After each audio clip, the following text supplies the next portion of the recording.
So, Crash Twinsanity review, because why not?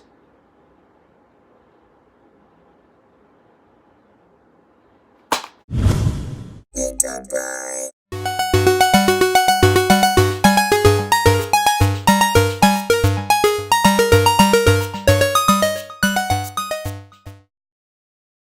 So the game begins with Coco chasing a butterfly, and then suddenly, Cortex, and he blasts her, and then...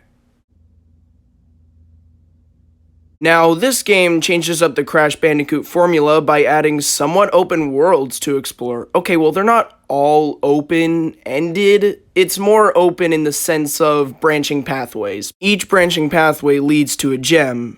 Yeah, that's right, they're collectibles now, not really rewards. Meaning that this is actually technically a collectathon.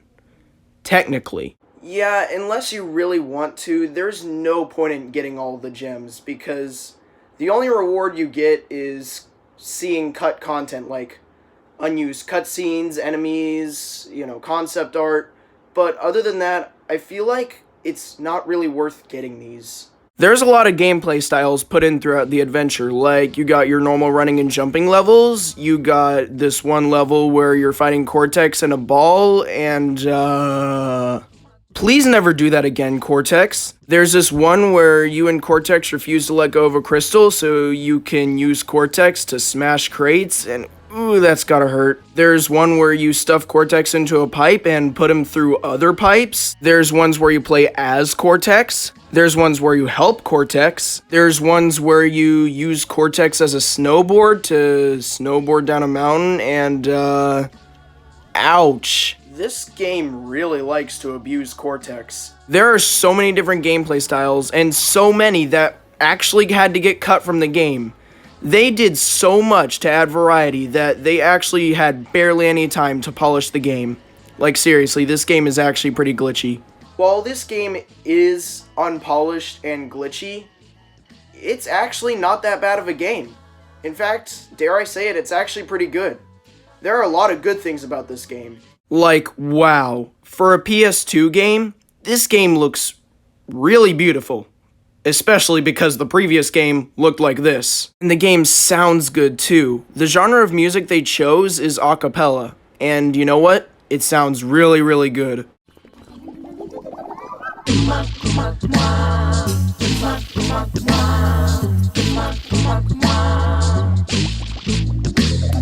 And yes, while the game is pretty weird, it's also really, really funny. Like, there's this one part where they make fun of the whole platformer trope, where an NPC's like, oh, if you do this thing for me, then I'll give you this generic collectible. Oh, Crash.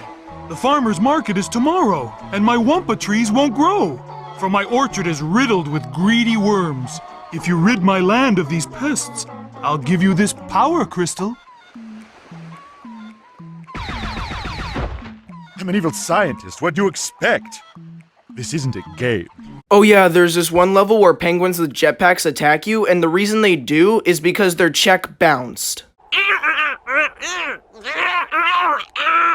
The check bounced? Are you sure? Well, the past few years have kind of been slow. Wrath of Cortex didn't do as well as we'd hoped, and... Fish?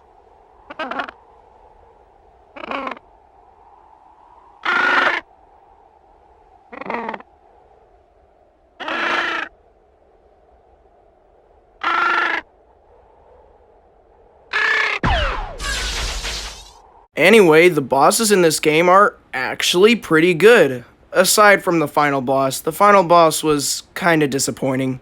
So, is Crash Twinsanity a good game? It's pretty good, it's not like great, but it's not bad. It's actually not that bad.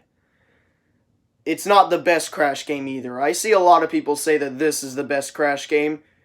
It is my favorite Crash game, but I think the best one would probably have to be Crash 2. This game could have been the best Crash game, though. If they just said stop at one point and stopped adding gameplay styles and stuff, this could have been a super good game. Now, would I recommend this game? Well, it depends.